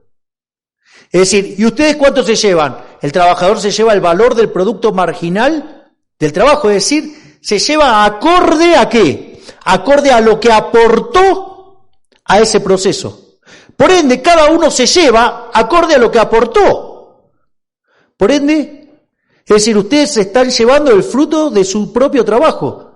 Para mí eso es justo. Hay una frase de Thomas Sowell que es genial que dice, hay algo que no termino de entender. ¿Por qué soy un egoísta si quiero vivir del fruto de mi trabajo? ¿Y por qué soy un campeón, digamos, si quiero vivir del fruto del trabajo ajeno? Es una cosa rara. Es decir, los socialistas le pudrieron mal la cabeza a la gente. Entonces, eso es lo que ustedes están viendo, es que esa distribución es justa. Es decir, el sistema está basado en que cada uno recibe acorde a lo que aportó. No, claro, pero esas cosas, esas definiciones a los socialistas no les gusta. tiene esa frase que ahora no me la acuerdo, a cada cual por sus necesidades, a cada quien por sus por lo que aporta, no sé bien, pero ese es el concepto. Con lo cual, o sea, están todo el tiempo metiendo la mano, metiendo, sacando. Ahora, hay otra parte más, que es el rol de los intercambios voluntarios. Entonces, yo esto lo hago con dos ejemplos siempre. Suponga que aparece un pibe así, más o menos así, en España aparece por ahí y juega al fútbol que es un espectáculo. Entonces, digo, el pibe se llama Messi. Y la verdad que la rompe toda. Y todos saben que aquel que lo contrate a Messi va a tener mucho éxito deportivo y con ello éxito económico. Entonces, ¿qué empiezan a hacer todos? Todos lo quieren contratar ¿a quién? A Messi. Y Messi no es tonto. ¿Qué hace? Bueno, a ver quién me paga más. Y va y juega con quién me paga más. Entonces él termina poniendo, vienen los catalanes, que lo quieren tener en el Barcelona, y le dice, bueno, juego con ustedes si me pagan el equivalente de la recaudación de 2 partidos de local. O sea, toda la recaudación. Entonces, pero como están dispuestos a pagarlo, hay que duplicar el precio de las entradas porque la otra parte se la lleva Messi. Lo contratan, el Barcelona le gana a todo, le hacen goles a todo, le llenan la canasta al Real Madrid, van y le festejan en Madrid, todo. ¿Hasta ahí, digamos, hay algún problema? ¿No están todos contentos? Lo quisieron contratar a Messi, lo tienen a Messi, ganaron todos, ¿sí o no? Todos los intercambios fueron voluntarios, cada uno consiguió lo que esperaba.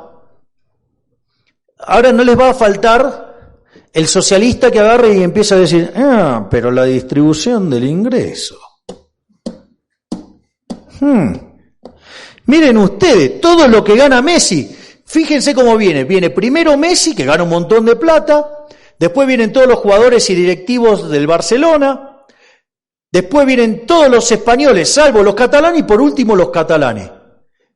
Entonces ustedes miran qué distribución del ingreso absolutamente desigual, ¿no? O sea, una cosa horrorosa. Y es tan horrorosa que, es más, ahí en Cataluña debe pasar algo especial, porque ahí todavía es más desigual. Y la verdad es que, digo, todos esos intercambios fueron voluntarios, cada uno consiguió lo que quería. Es más, como hay incertidumbre en la vida real, hasta podrían no haber ganado el campeonato, que hubiera sido todavía más frustrante. Pero al margen de eso, digo, ¿qué es lo que quieren hacer? Fíjense que avanzaron esas estupideces. Y Ronaldo se fue del Real Madrid, ¿a dónde? A Juventus. Y Messi se fue de Barcelona al Paris Saint-Germain. ¿Por qué? Porque quisieron empezar a regular cuánto tenían que ganar las máximas estrellas. Es decir, bien socialista. ¿Cuál es la consecuencia? La calidad del espectáculo cayó. Digo, me imagino que no deben estar muy contentos los hinchas del Real Madrid que ahora no lo tienen a Ronaldo. Y lo de Barcelona menos. Entonces, vean cómo hacen daño. O por ejemplo, no sé, igualdad de oportunidades, así me divierto con otras cosas. Porque digo, las presentaciones van cambiando, tienen su dinámica según como me voy. Entonces, fíjense esto, que es divertido. ¿Cómo hago para que sea igualitario eso de igualdad de oportunidades? Del otro lado juega Messi. ¿Qué hago? ¿Le corto una pierna?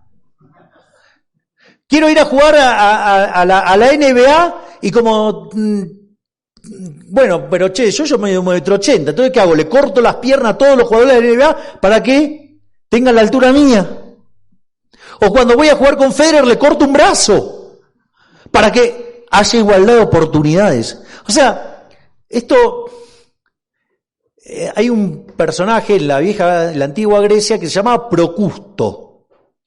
Procusto era un tipo que tenía una obsesión por la igualdad. Dámelo.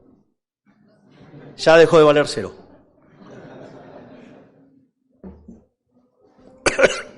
Entonces, ¿qué era lo que hacía Procusto? Invitaba gente a la casa, de a uno, y los alcoholizaba.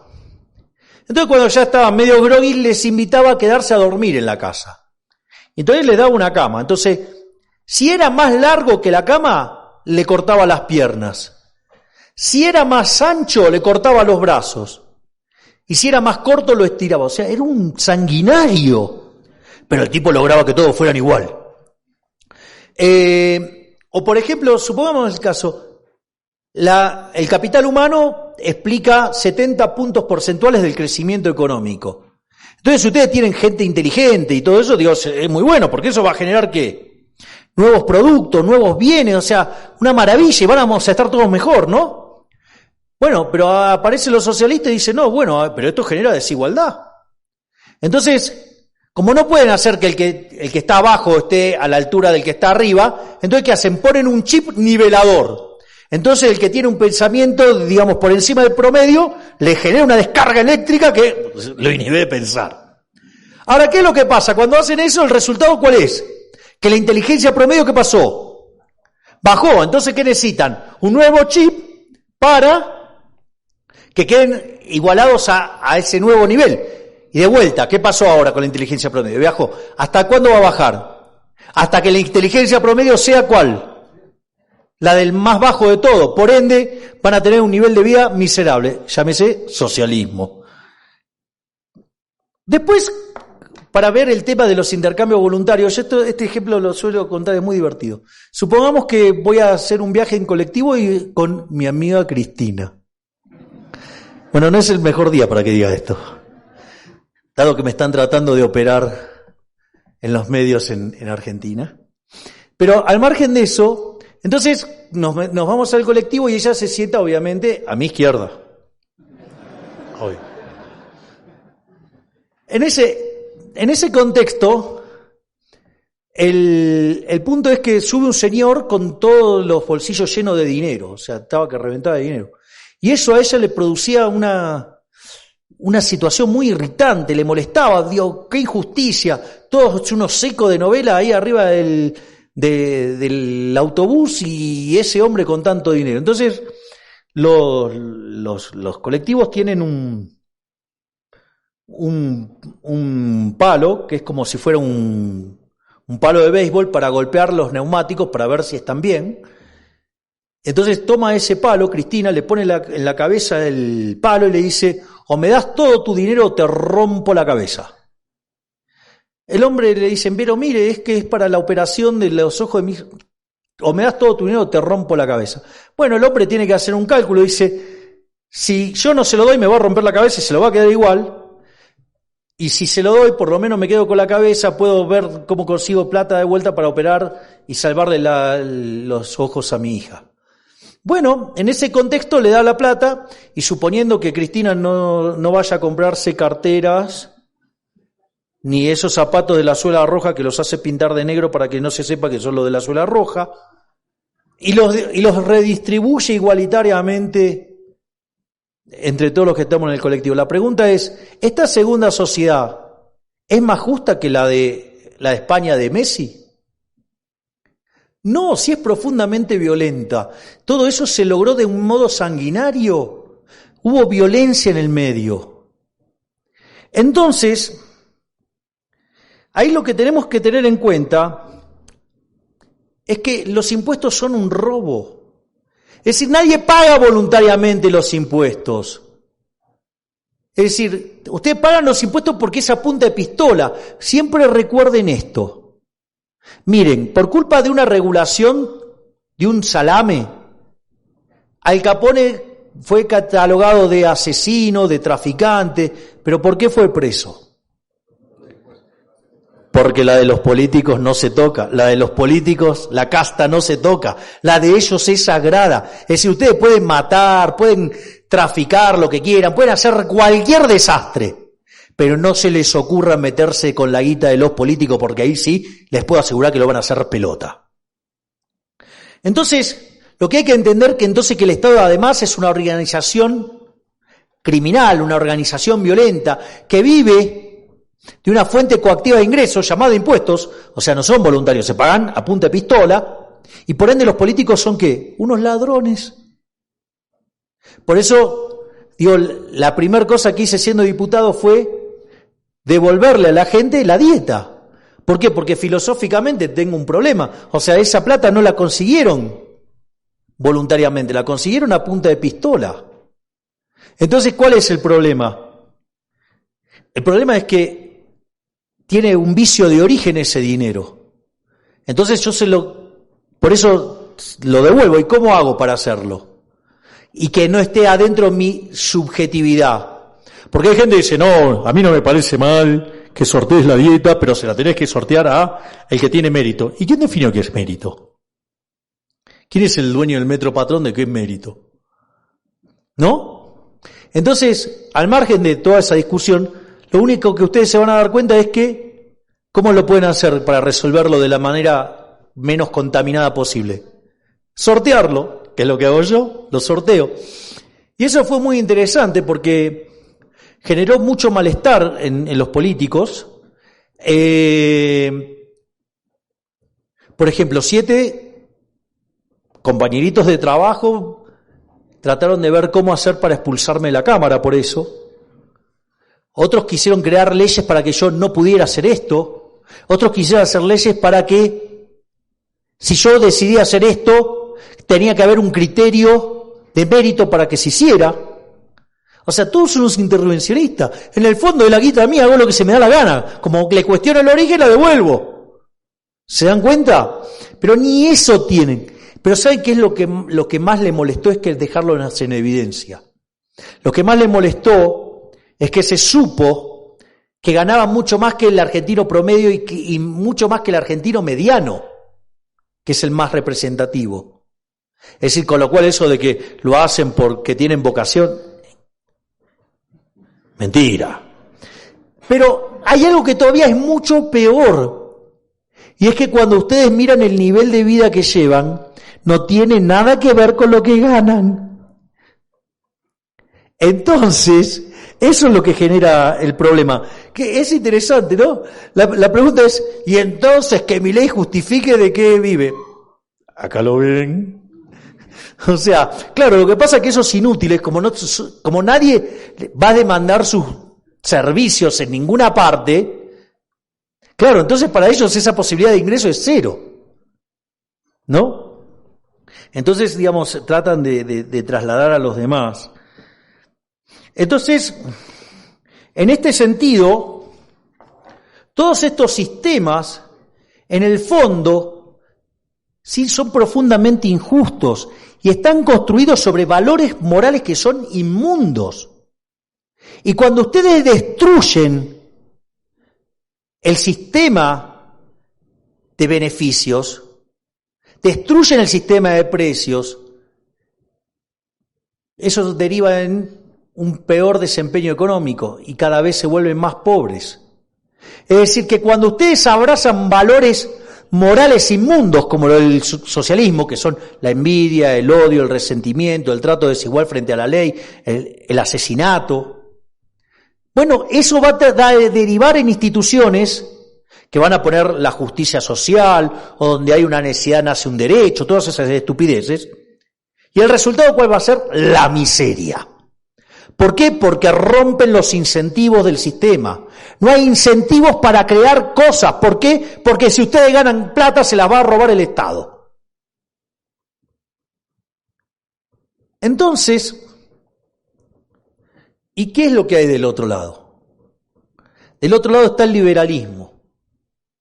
Y el liberalismo, como lo define nuestro máximo prócer de todos los tiempos, del liberalismo, que es Alberto Venegas Lynch hijo, señala que el liberalismo es el respeto irrestricto del proyecto de vida del prójimo, basado en el principio de no agresión y en defensa del derecho a la vida, la libertad y la propiedad, cuyas instituciones son la propiedad privada, los mercados libres de intervención estatal, tal que el sistema de precios pueda llevar a cabo la función de transmisión de información, coordinación y ajuste, para que de esa manera se asignen los recursos de la manera que la sociedad necesita y no de cómo se le ocurre a un déspota en una poltrona. Además, en un sistema de libre competencia, entendido como libre entrada y salida, donde además se reconoce explícitamente que afortunadamente y gracias al Creador somos todos distintos y eso genera la división del trabajo y eso conduce no solo a una mayor productividad, sino que además conduce a la cooperación social. Y además eso deriva en un comportamiento pacífico, porque yo lo podría odiar a él, pero yo necesito que él compre el producto que yo vendo, por ende lo tengo que tratar bien. Por eso Bastiat decía, donde entra el comercio no entran las balas. Por eso decía Bertrand de Jouvenet, donde hay mercado, las costumbres son dulces. Por lo tanto, la única forma de progresar en el capitalismo de libre empresa es sirviendo al prójimo con bienes de mejor calidad a un mejor precio. Y aquellos que mejor les va, en realidad son héroes, son benefactores sociales. Y como dice Ancho Bastos, la única forma de salir adelante es con ahorro, capitalismo y trabajo duro, duro, duro. Así es que no solo somos superiores en el plano productivo, somos superiores en el plano moral y por ende tenemos que ir a dar la batalla porque los vamos a pasar por arriba. No tengan dudas, somos mejores en todos. No tengan miedo porque les vamos a ganar. La victoria está en nosotros mismos y nos tenemos que animar. ¡Viva la libertad, carajo! ¡Viva la libertad, carajo! ¡Viva la libertad, carajo! Muchas gracias.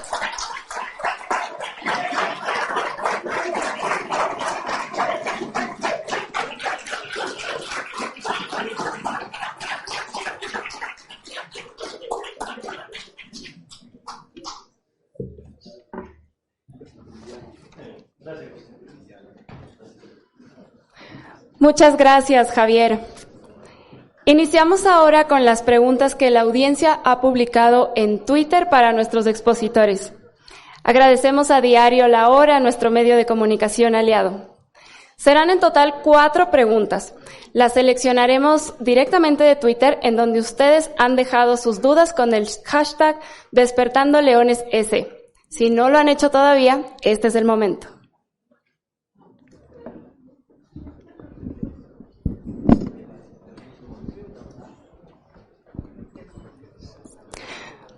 Para esta parte de la conferencia yo me voy a sentar junto a Javier y José. Okay.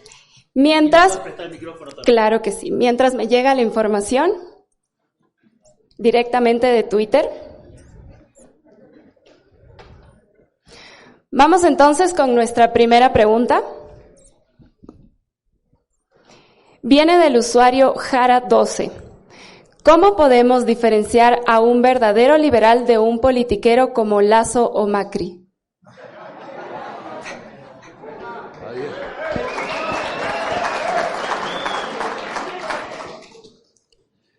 Bueno, en el caso de Macri es más fácil, porque él ya estuvo en el gobierno.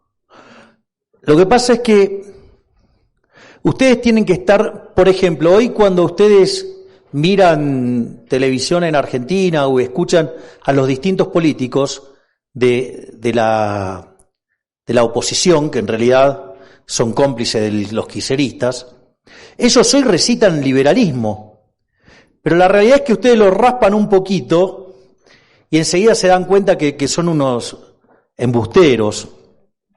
Entonces, y después hay otro problema, y hay que tener cuidado con esto, porque pueden ser liberales y anclados en una formación neoclásica. Justamente yo en algún momento de la charla hablé de este artículo en sus 2 versiones, que se llama Capitalismo, Socialismo y la trampa neoclásica, que ustedes pueden ser genuinamente liberales, pero si caen en la trampa del paradigma neoclásico, van a terminar justificando la intervención del Estado. Mire, yo les voy a contar un caso. Cuando yo recibí el diploma por firmar el compromiso fiscal de no subir nunca los impuestos ni crear nuevos, y trabajar para bajarlos.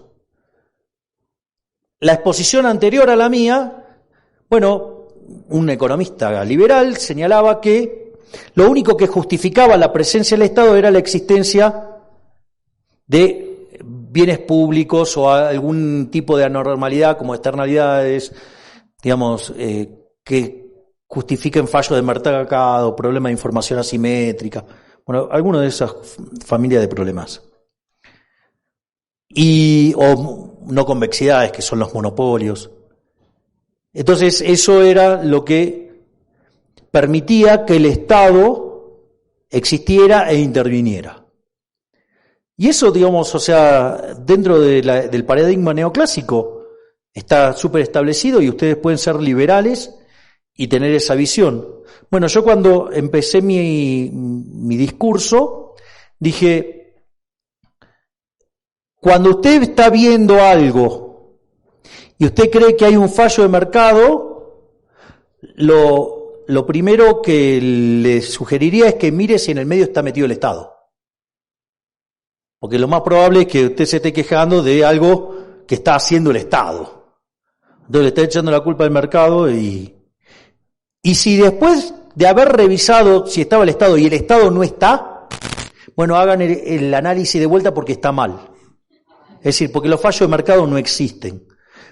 Pero fíjense, porque ustedes le preguntan a un economista qué es el mercado, no saben. O sea, el mercado es un proceso de cooperación social donde se intercambian voluntariamente derechos de propiedad. ¿Qué problema puede haber? Si yo me pongo a hablar con José y llego a un acuerdo sobre qué precio los anteojos, problema de José y mío. Digo, ¿quién son ustedes para meterse si está bien, está mal? Problema de José y mío. ¿Qué tiene de error? ¿Que a ustedes no les gusta? Bueno, problema de ustedes. Vayan y hagan transacciones con quien a ustedes se les dé la gana.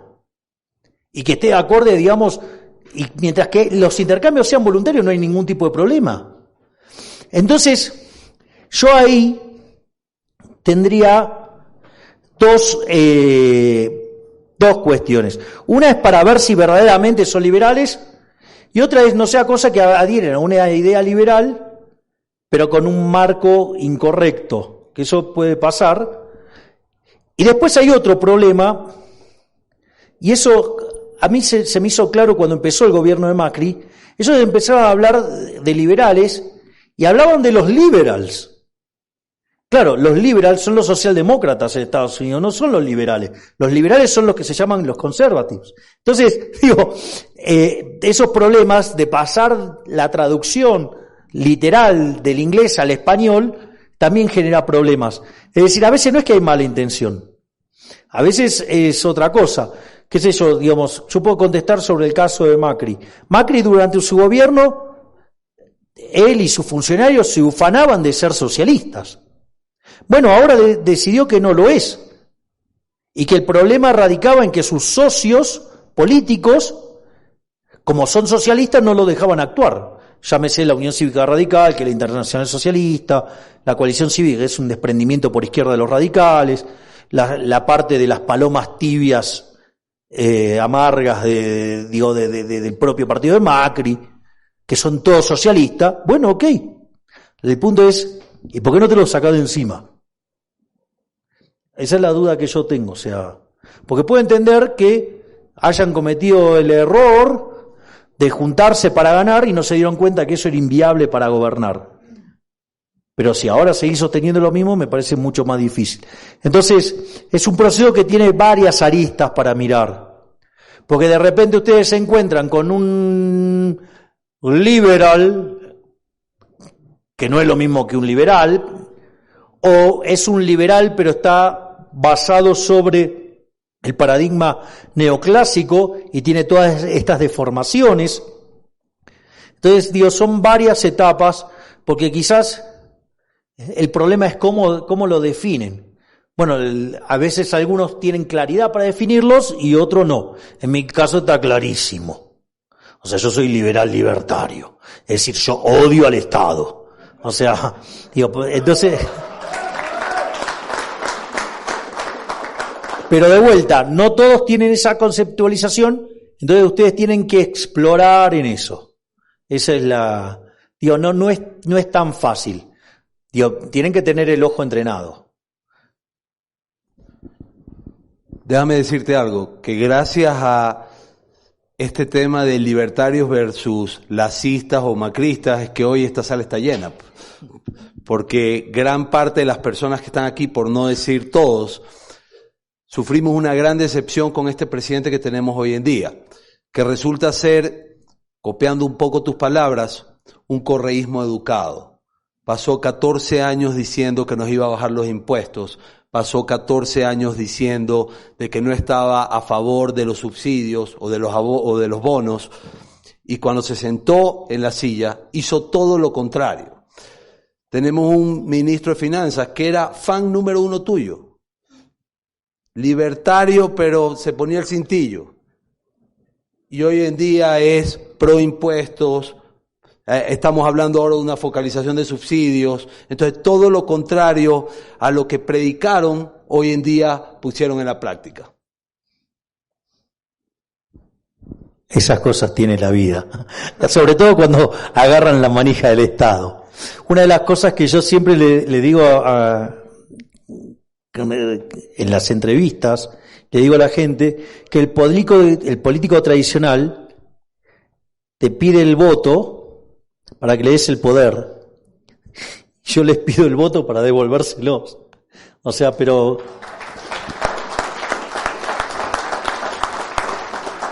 Lo que pasa es que, mire, yo se lo voy a hacer bien fácil.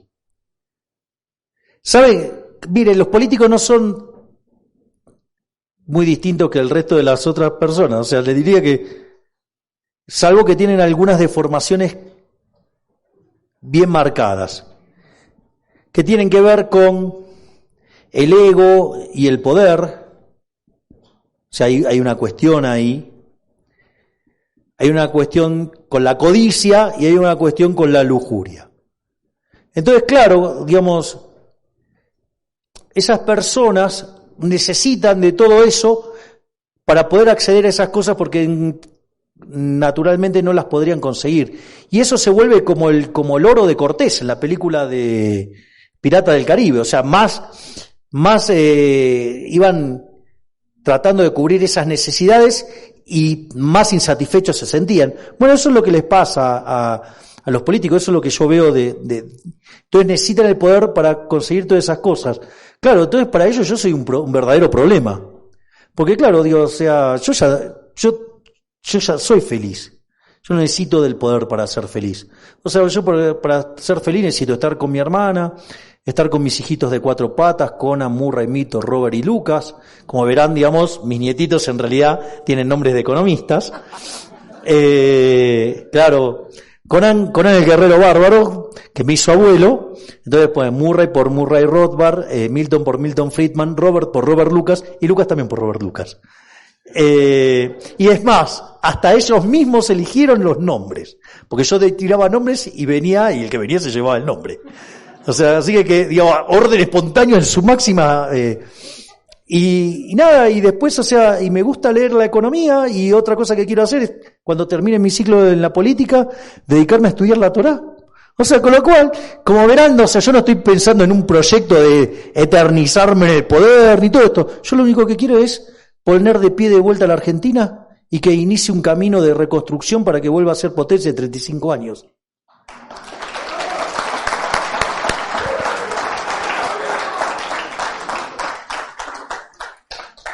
La siguiente pregunta viene de Bárbara Arízaga.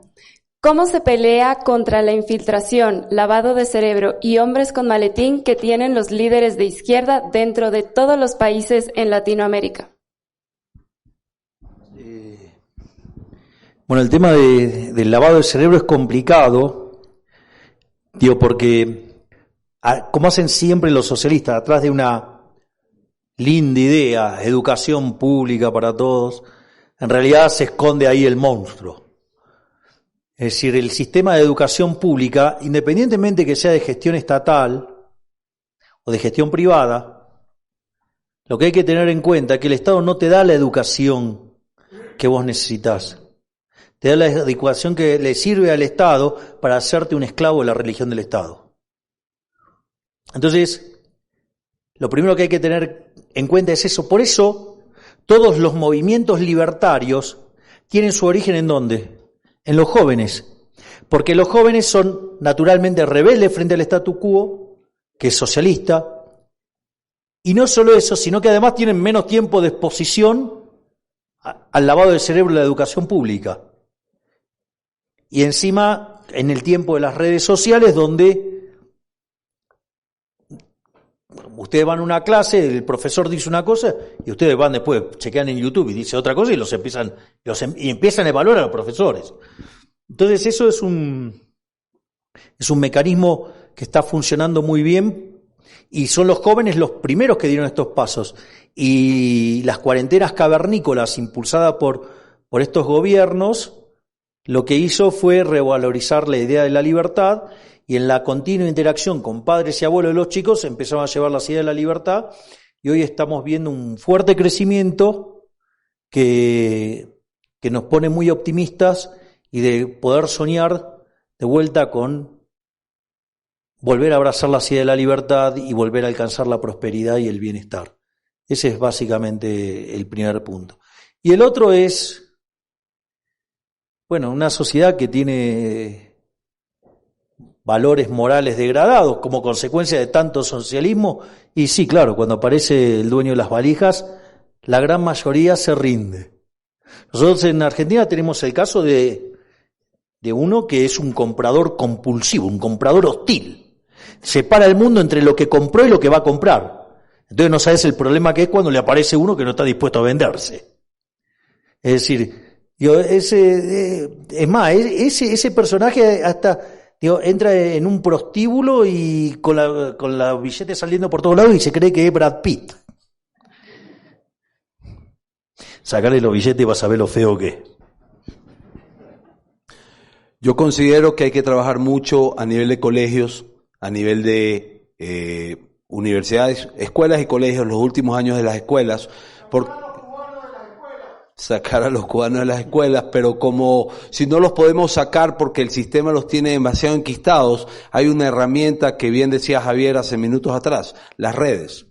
Las redes son el canal para sacar de la ignorancia y de esta neblina densa a todos los estudiantes, porque realmente es en las escuelas, en los últimos años y en los colegios donde se empiezan a gestar los criterios. Entonces, si ahí hacemos un trabajo de siembra, y ese trabajo de siembra tiene que ir enfocado en función de enseñarle a ese chico de que no existe la religión al Estado y que no existe ese Estado paternalista y que el Estado no es, pues, como siempre decimos, la boya de salvación a todos nuestros fracasos. Ahí puede haber un cambio de actitud. Ahí puede cambiar el chip y eso puede traer prosperidad a nuestra región. El usuario Jara12 pregunta, tiene un poco que ver con lo que ya hablaron. ¿Un poquito de aire acondicionado? ¿Se puede prender?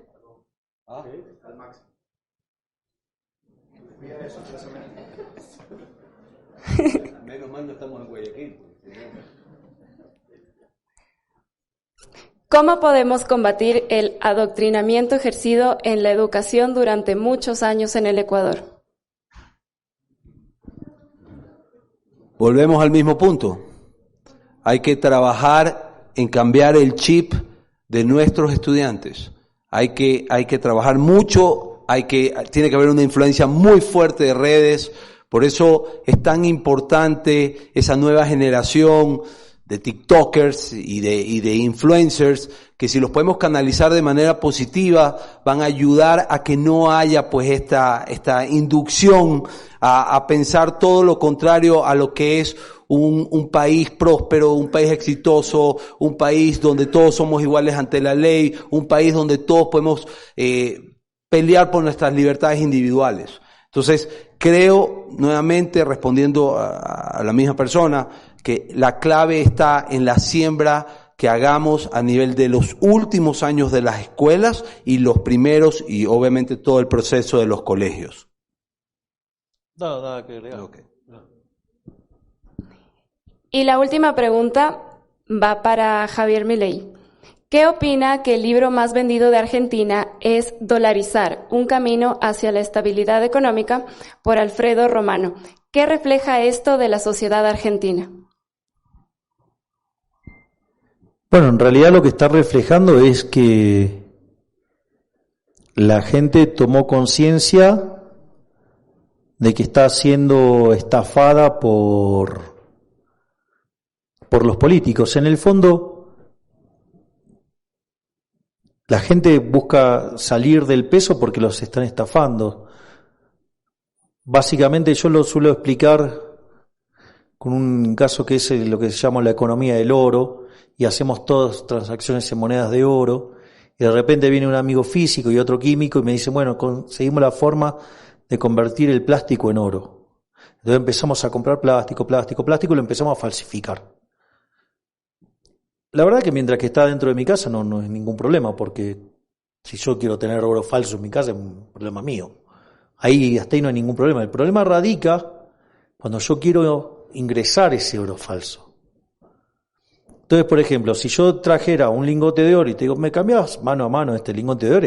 Ustedes dirían, volvemos a la estupidez de los marxistas, ¿no? De los intercambios de cosas que valen lo mismo. Digo, les resultaría raro. Si son iguales, ¿para qué querés cambiar uno por otro? La otra es, bueno, entonces ahora te ofrezco 2 lingotes por tu lingote. El dicho dice que cuando la limosna es grande, hasta el santo desconfía. Pero los políticos no son tan burdos, o sea, tienen otros mecanismos. Una cosa que podrían hacer que es tomar todas las monedas falsas e ir mezclándolas con monedas buenas y ir metiéndolas así dentro de la economía. Y eso lo que haría es que aumente la oferta de oro sin una contraparte de demanda, el poder adquisitivo del oro caería y eso significa que todos los precios expresados en unidades áureas suben. O sea, la inflación. Es decir, que la inflación es una estafa, es un robo. ¿Y quién es el único que puede hacer eso? El Banco Central imprimiendo dinero.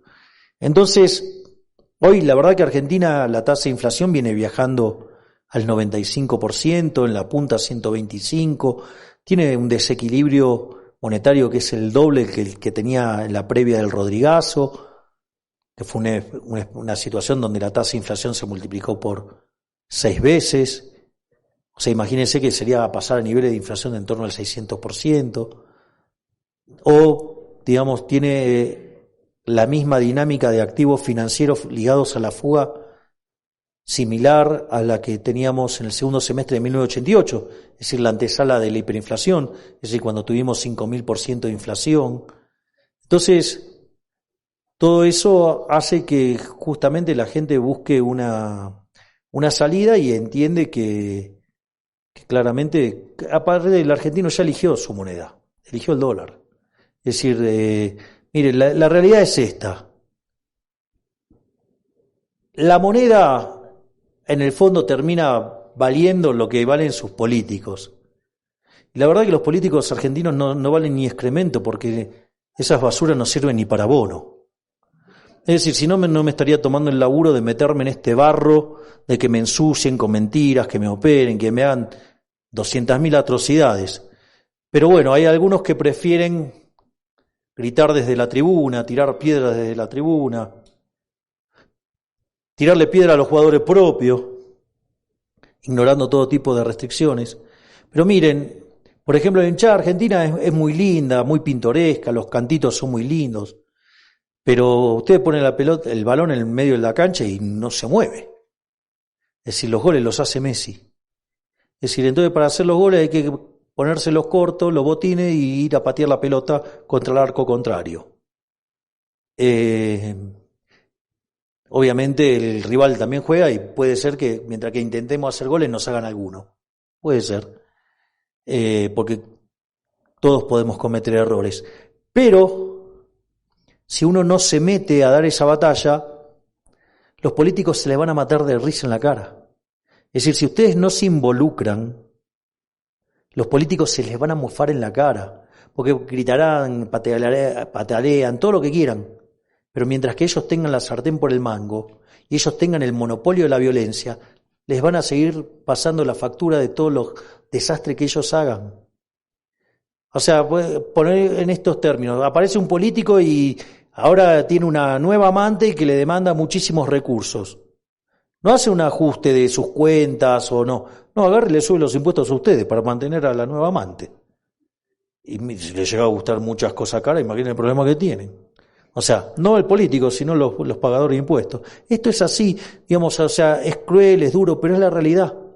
Y es más, cuando ustedes entren, le puede llegar a pasar lo que me pasó a mí. A mí un experto en política y en campañas negativas, porque esto existe, o sea, hay expertos en campaña negativa, o sea, gente que se dedica a ensuciarlos.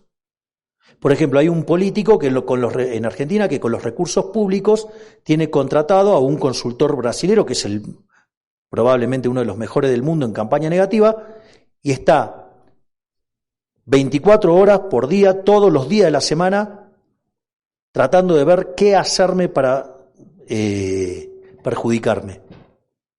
Y en ese contexto, me acuerdo que esta persona me dijo, te tengo dos noticias, una buena y una mala. Y como yo soy un perfeccionista, le dije, dame la buena porque así después trabajamos con la mala. Entonces, ¿la buena cuál es? Bueno, la buena es que no te encontraron nada. Dije, qué bueno. No, me dice, eso es lo malo. Porque entonces te lo van a inventar. Porque si vos tenés algo malo, sabemos por dónde te van a atacar. Ahora, cuando estás limpio es un problema, porque entonces te lo van a inventar. Es decir, una de las cosas que yo me di cuenta es que ahí hay un problema también. El poder, llegar a las posiciones de poder, sí es un juego suma cero. Entonces, hay algunos que competimos lealmente y tratamos de llevarle un proyecto mejor a la sociedad. En mi caso, el proyecto de la libertad. Pero hay otros que como no tienen talento, pero sí disponen de caja, se encargan ¿de qué? De ensuciar a todos los otros. Y es parte, digamos, de ese juego. Y eso en Argentina está lleno de tantos mediocres, que por eso, digamos, o sea, Argentina debe ser el lugar donde más se odia a los políticos. Es una suerte de dilema de los prisioneros. Pero como están interesados en ganar la próxima elección, no tienen ningún problema de acusar a José, no sé, si para capturar votos tiene que decir que es un violador de menores, lo va a decir, y no se les mueve un pelo. Y entonces después el pobre José tiene que salir a justificar, a explicar algo que no tiene por qué explicar porque nunca lo hizo. Pero ellos cuentan con la maquinaria para saber qué cosas les molesta a la sociedad, entonces atacan sobre eso, le indilgan esas cosas a ustedes y además le ponen guita a los periodistas, a los medios, todo, ¿para qué? Para que se dediquen a ensuciar ¿a qué? Al que viene de afuera. Entonces en eso, digamos, de modo tal que entonces están todos sucios. Lo van a querer, digamos, ¿qué es lo que va a intentar hacer el político casta? Es mostrarlo a usted como uno más. Entonces van a meter un montón de recursos para ensuciarlo. Así es que ahora la pregunta es, entonces, para meterse en toda esta basura, yo no me olvido más cuando estaba pensando meterme, estaba con mi hermana, con el jefe, estaba en la casa de José Luis Espert y él me dijo algo. No importa si vos entrás acá todo blanco, no vas a salir blanco, te van a manchar. Y eso es lo que hacen, inventan cosas, se ensucian. Y entonces la pregunta es, ¿vale la pena? Y yo les diría, el día que llegue el último día de sus vidas, ¿la desidia los va a hacer sentir orgullosos o van a preferir morir con las botas puestas? Yo decidí morir con las botas puestas defendiendo la libertad. Muchas gracias.